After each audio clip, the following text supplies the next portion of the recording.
Ecco, buongiorno a Good morning, everybody, and thank you very much for being here and for being connected. This is a very important opportunity for us here in Vicenza. For once, we have Roberto Coin as a prophet in his own homeland. Actually, his homeland is the world, to be honest. His brand is well known all over the world. They export 95% of their production all over the world. But nevertheless, we are sure that the think tank is still Venice and Vicenza. He has a beautiful shop in Piazza San Marco in Venice.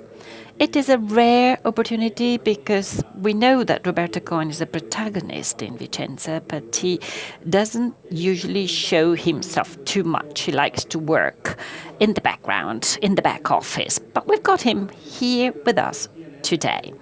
A couple of years ago, CNN spent 5 days in Vicenza to discover and understand Roberto Coin's secret. So let's have a look at this video. It's only a couple of minutes.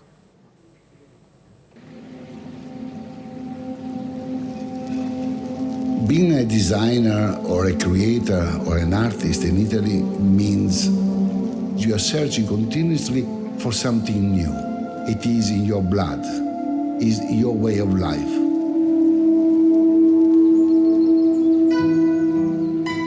My inspiration comes from my curiosity of life. But of course, Italy is probably my major inspiration because it is truly beautiful.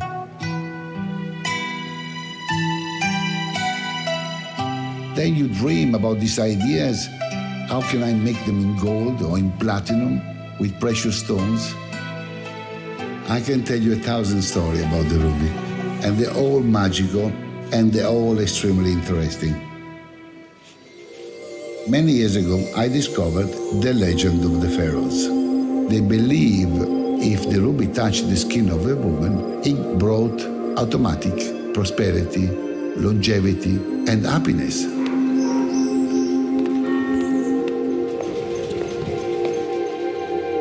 The Hindus, they truly believed that the ruby was the fruit from the tree of life, which at the beginning was white and then became red from the rays of the sun.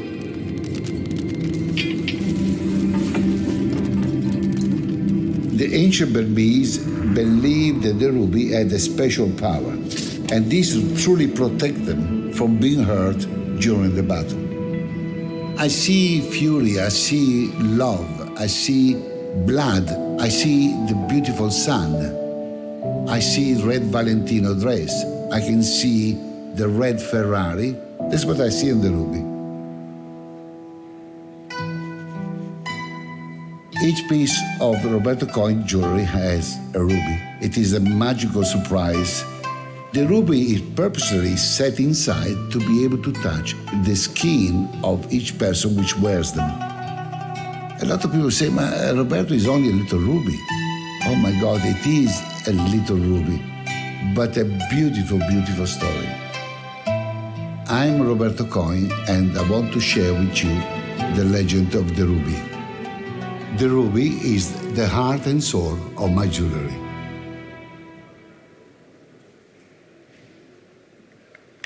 Beh, devo dire che basta questo video per capire. Well, this video is sufficient to understand that this is not just business, it is art. And conjugating art and business is not easy. I believe Roberto manages to do this in a magical way. Roberto is here today. He has an international jewelry brand because he followed a very special and tortuous pathway, because he started working in his hotel in the Channel Islands in Jersey and Guernsey. So a jeweler, a well-known jeweler, comes from the hotel business and has been working for 15 years in the hotel business. How comes? Was this experience useful to you to do what you are actually doing now? Hotels having a hotel, being a waiter in St. Moritz in France, in Milan, in the Giardino, that was very famous at that time, is something everybody should go through because you learn to be humble. You understand how you should talk to your customers. And that hour your customers spend in your hotel or in your restaurant must be very happy. So you see very rich people, people who are less rich, intelligent people, less intelligent people, nice people, and people who are not nice at all. Attending the hotel school means learning a lot in your life. You understand what you should do and what you should not do. At that time, drugs, illegal drugs, were almost everywhere. I never took drugs. But of course, at that time, young people used to take drugs. I mean, you can really learn a lot working in this field, and you have to make your customer happy, very happy. This gave me the opportunity of learning languages. The hotel I set up had the honor of hosting the uncle of the English Queen, Prince Charles, François Truffaut, Isabella Genet, many well-known individuals. Isabella Genet said that you bought a pair of boots. That's right. There were boots that you could buy only in Florence, so I bought them for her, and I gave them to her as a present when she was actually acting in the film Adele Hugo. Hugo died in Guernsey, so that was really the perfect place for Truffaut's film. So your relationship with well-known personalities has been strengthened by the fact that you now have an international brand. Yesterday, I know that you received a call from Bob Marley's daughter, who was organizing an event for the Bob Marley's Foundation. Some years ago, the New York Times magazine cover featured Michelle Obama wearing 2 earrings by Roberto Coin. So the relationship of Roberto Coin with world-famous individuals is born out of your capability to create. But you were not a brand from the very beginning, so tell us how you moved from hotels to a completely new field. And then how could you create the brand, and how did you manage to do that? Well,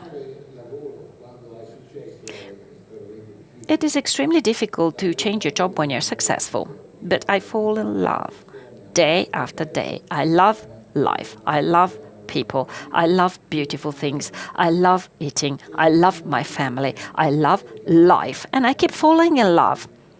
Fashion. I believe all Italians are in love with fashion because we are born in fashion. So I used to see these wonderful ladies in our hotel with Italian shoes, Italian clothes, Italian jewelry. And I thought, oh my God, how beautiful. And I actually happened to go back to Italy to meet up with my brothers. And one of them took to the Vicenza fair, the gold fair. And I thought, oh my God, what wonderful jewelry. There were spectacular brands also at that time. And I thought, well, I could actually try to do something in this field. 3 days later, I opened up my own company in Vicenza. What I knew was that gold is yellow, diamonds are white. And that was my beginning, the beginning of my new life in jewelry. Why was I successful? I mean, you taught me. I learned everything here in Italy, how to manufacture jewels. I mean, I didn't learn on my own. There are wonderful jewelers in Italy, wonderful people.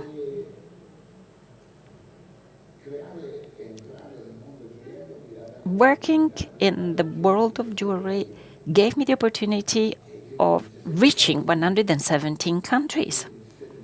117 countries means 117 different cultures, ways of thinking, different art approaches, different way to dress up. And that was beautiful. I had to create something that could suit all these different people, and that was fascinating. For a long time, you have worked for other companies, but then there was the moment when you decided to have your own brand. How did this happen? I am sure that you need a lot of skill to do that. Well, yes, I started working for well-known companies, including Tiffany. They bought my jewelry. These companies were very demanding. And I love demanding customers, because the more difficult the customer is, the more you can bind the customer to you. And I had some wonderful teachers. Many said, Roberto, you can do everything, but don't use diamonds. You're not able to set them. That's true. Or they said, your clasps are not working well. So through their constructive criticism, I learned. I paid attention to what they told me. And these big customers told me, Roberto, you could actually have your own brand. That's the moment when I started with my own brand. I was in the USA, and in 1996, I opened up in New York our headquarters, and I used my brand for the first time. Many say that the French are the masters in this field. Think about Cartier, for instance. What can we learn from the French, and what could the French learn from us? How do you see this relationship? Well, the French are wonderful. They're excellent. They have done something we could not make. We could not do. They are professional. They understand the world of luxury better than we do. They have attracted personalities. They are well trained and professional in every different phase: marketing, advertising, customer attraction. Many Italians work together with them, and we should be proud of this. And you can learn from them. But, you know, they actually didn't create their own brands. They acquired brands, and they are able to do wonderful marketing, but they didn't create the brand. Marketing. I mean, of course, you need an idea, and you must be able to sell it. So which is the relationship between manufacturing and marketing? Well, this is a long story. I can't do that in 5 minutes, but let me tell you the following. A brand represents many different things. Through marketing, you can talk to the market, explaining what the brand signifies. But a brand is quality, it is service, it means updating your designs. Designers must know what customers will desire in the future, because of course you have to produce ahead of times. Brands must be ethical. They must keep trace of the supply chain. Traceability and trackability are paramount. Corporate social responsibility is very important as well. Now, these things have become fashionable, but have always been trying to enact these principles ever since I had my hotel. And I am amongst the founders of the World Diamond Council. I've worked for the traceability of diamonds. And why do I do that? Because I believe in that. Because I know it is beautiful to sell a product that is ethical, that is traceable, and that doesn't cost more than products that are not ethical. But you have to communicate that. So this is part of the beauty. The fact that the product is ethical is part of the beauty of the product as well. Well, in Italy, we know that the luxury industry has gone through a very difficult period. How do you see the future? How are things going to evolve? Also talking about this very special moment we're experiencing today. I mean, we are connected online, but the people in the audience here, in Flesh and Bones, they're sitting far away from each other. Everybody is afraid. Luxury has not been viewed as a priority in the last few months. We had other priorities. So how are we going to get out of this crisis? Well, that's not an easy question. I must say that Italy has been behaving very, very well. You can always criticize, but I believe that we are the country that has behaved in the best possible way as far as COVID is concerned. We have invested in solidarity. That investment always works. It is a positive investment. It is a rewarding investment. It is very good that the Italians proved their solidarity. Let's not talk about the government. Let's not talk about politics. You know, I could become a film producer and I'd put all the politicians into my film. That's something I don't want to talk about now. But if you focus on the negative sides, you will never evolve.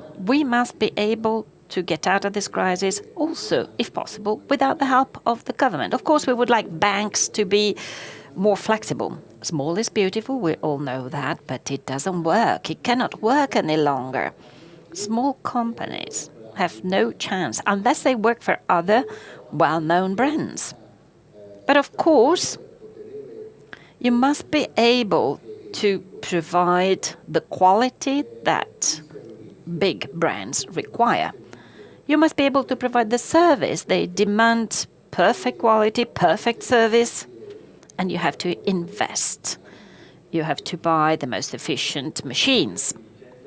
Well, the Vicenza cluster has lost many companies in the last few years. Perhaps they were too small. They were not strong enough to survive the crisis. Well, do you believe that in an industry in which creativity is fundamental, jealousy between the different actors in the field could be a barrier? In other words, to grow and to be more competitive on the market. I'm talking of Vicenza, but I think of the whole Italian situation characterized by small companies compared to the rest of the world. So which could be the recipe to increase the size? And is it worth increasing your size? Well, I can say that I have a factory in Thailand as well that we use for a different kind of production. And the craftsmen and worker I have in Vicenza are the best ones in the world. They never went on strike. Their productivity is twice as high as in Thailand. I mean, this is something excellent. We've got excellence in Italy. So outsourcing is not the answer. I mean, I've got that factory there. It is just for stone cutting and gem setting, but not because they're better there.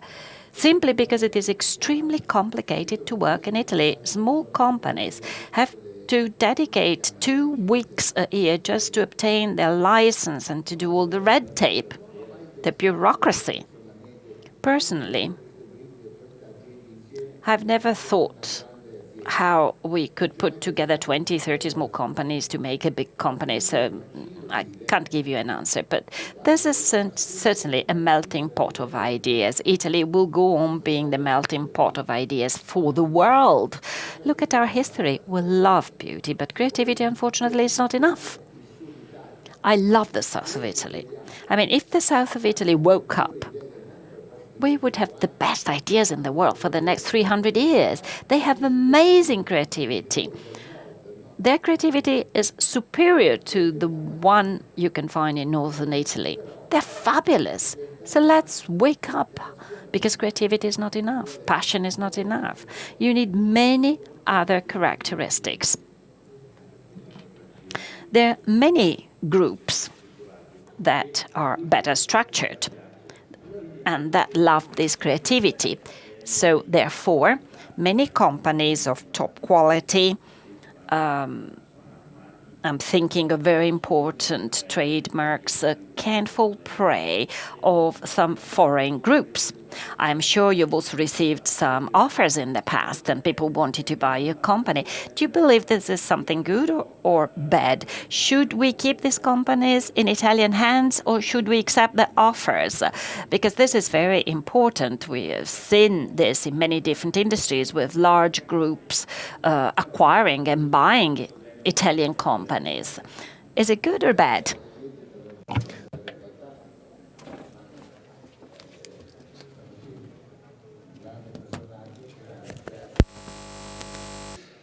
Gli altri non sono così capaci a fare i brand come pensiamo. Siamo noi più bravi a creare il brand, la credibilità. The creativity of a person, his ideas, his thoughts. Not everyone has such strong brands as Italians do. In other words, you must devote yourself to your company, make your company grow, and create a brand which others envy us.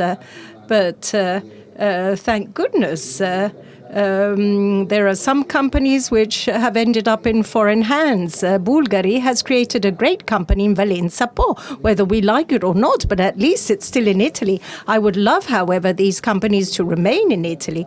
I, who have traveled all over the world so many times, I too would like to remain in Italy and perhaps send our politicians abroad to make them understand what it means to do something successfully. That would help them to understand us better and allow us to remain in Italy, because we love to remain in Italy. Yes, people love Italy.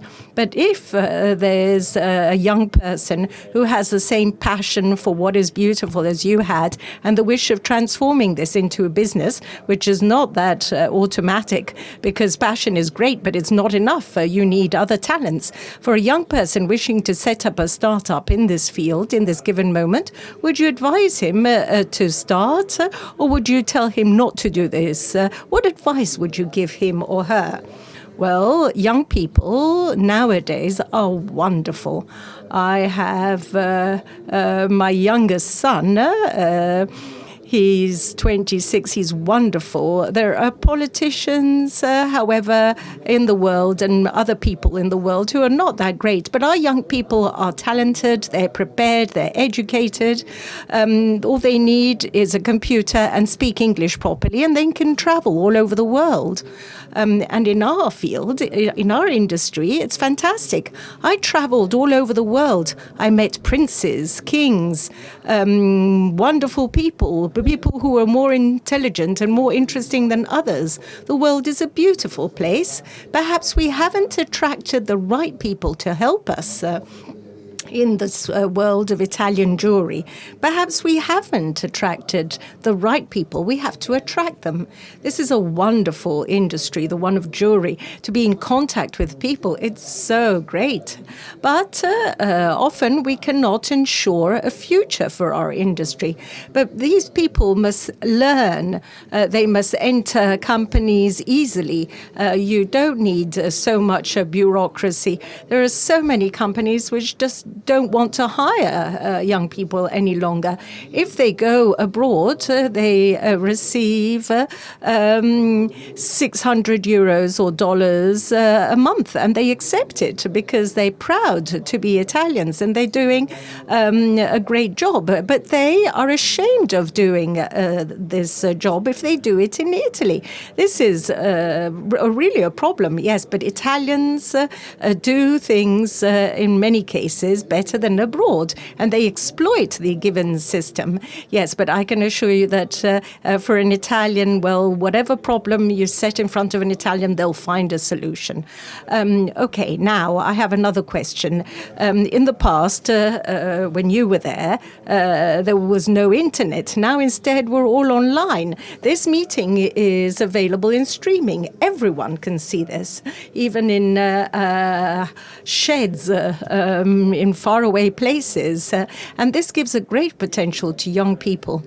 Can you imagine what you thought at the beginning. Do you think that creativity can do without technological innovation, or is this an important tool? How do you assess how things were in the past and how things are now? Well, this world is actually fantastic also because of these new technologies. I don't love them that much because I'm a little old-fashioned. A world where the greatest jewelry store in the world doesn't have a brick-and-mortar store is not something I like that much, or a taxi driver who doesn't have a taxi car. The greatest bank in the world, which doesn't have a brick-and-mortar bank, is something I don't like. You've got to be very careful in this world, except if they pay taxes and not in tax havens. I'm nearly an expert in this, as I lived in a tax haven for 15 years. I must say I don't like this new world that much, but I really love technology because technology helps us to improve ourselves. So to use an innovative technology is essential nowadays.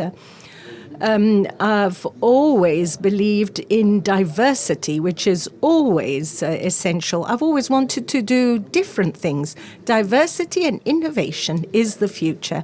And this is something I like. What instead is cause for concern is that our intelligence is such that we're not going to memorize things well. We're not going to have good memories. We don't memorize things because we can then find them easily elsewhere. So we have people who are trained, but it's important if they know how to respond to others using technology. But they don't rely on memory, and this is not good because this means that these are empty people without feelings, without love, without anything. But these people are also useful. We're much quicker. There's another detail linked to the internet. I'm thinking of online purchases. Do you buy something online? Well, you know that there's a possibility of buying jewelry online, although it's a little more difficult for jewelry because people want to see it and touch it. But there is this possibility for less precious products. It's very popular. But don't you think that in some way we are ruining or dramatically changing our cities? Because I look at my children, they buy a lot online. Sometimes I buy online too. I'm thinking of bookshops, for example. For example, your lovely boutique in St. Mark's Square. If people buy jewels online, you might have to close it down. Well, I don't like it. At this point, you can even take the steeples away from the historic city centres. People no longer go there.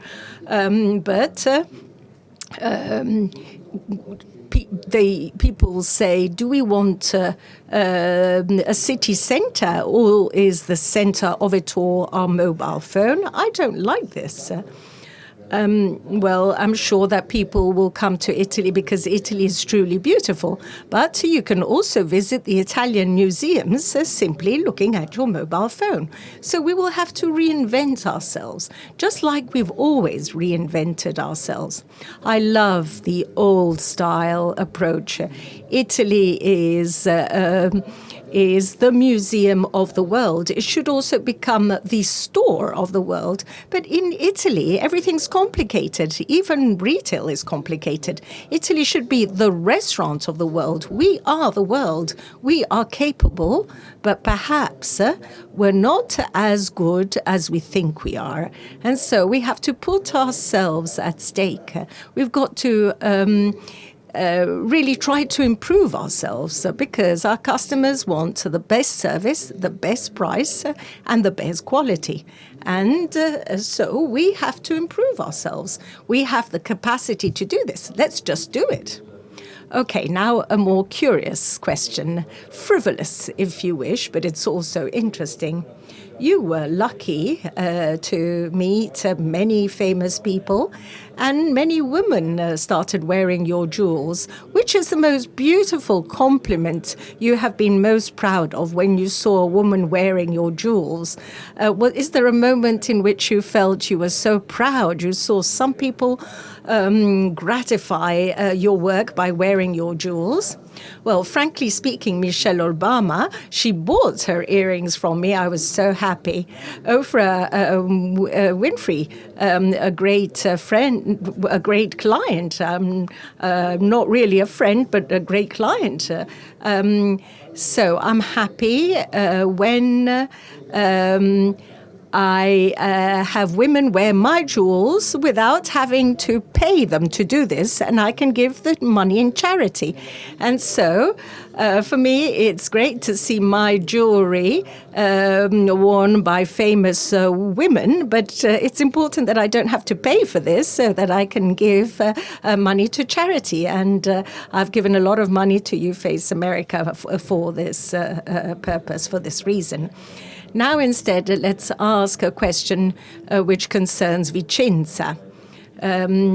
You have seen that the world has changed here. The gold sector in Vicenza was one of the fundamental pillars of the small and medium-sized companies in Vicenza. With the passing of the years, the number of people working in this industry has decreased.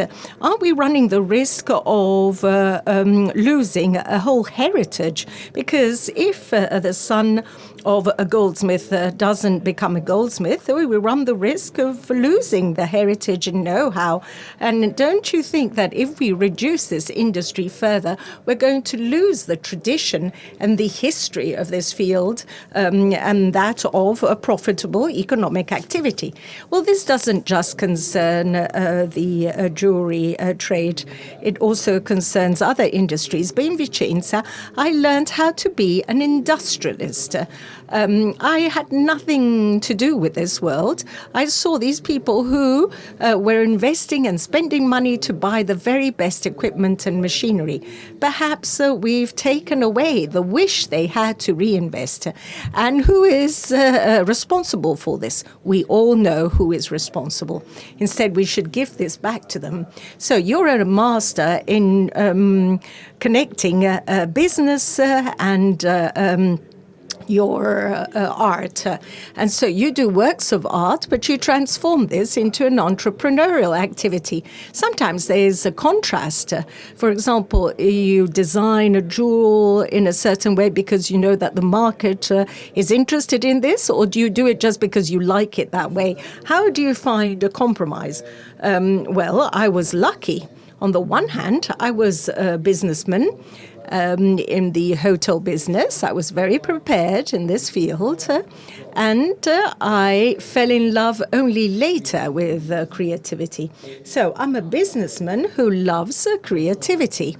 I'm not a creative man who tries to be a businessman. That's the number one thing. Number two, traveling and speaking to clients, you get to understand what the client might want. And so I was in contact with my clients personally for 30 years. So we used to,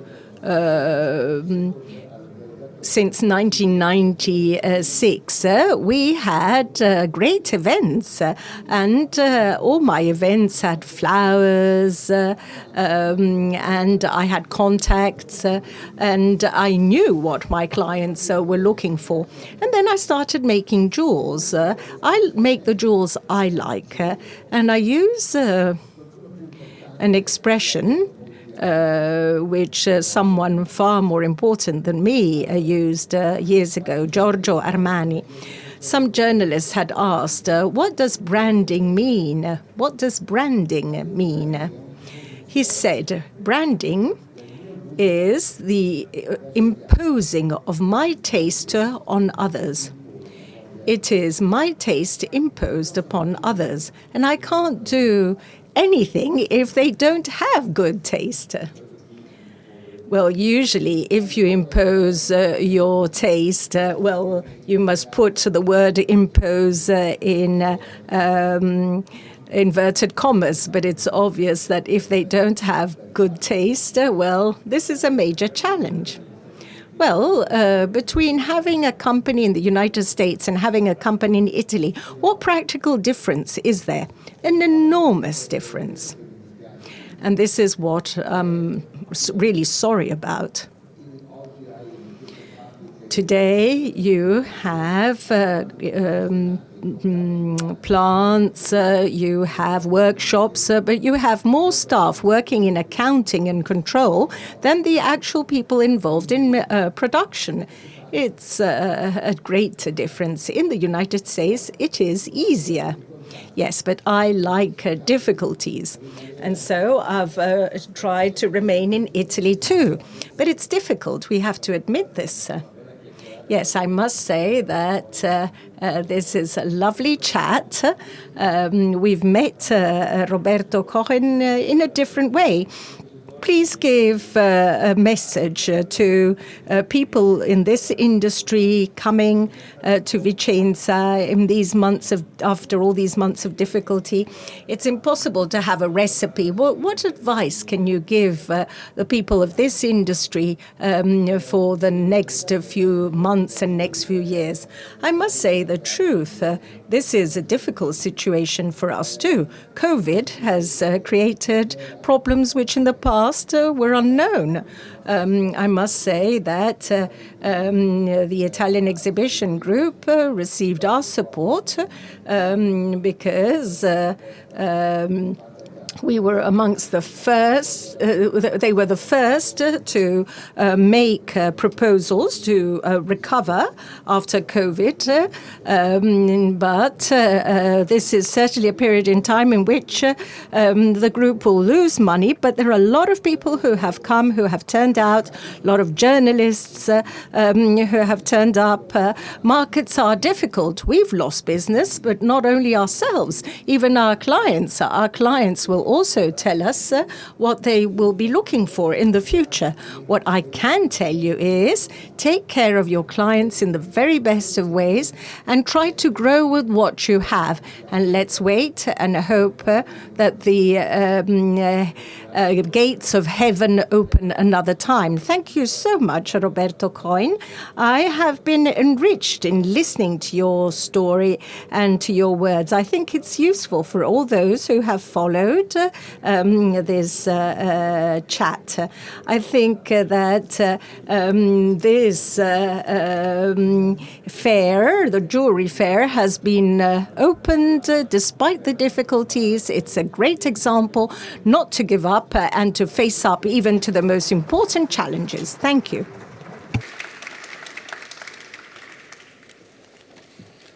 Bene.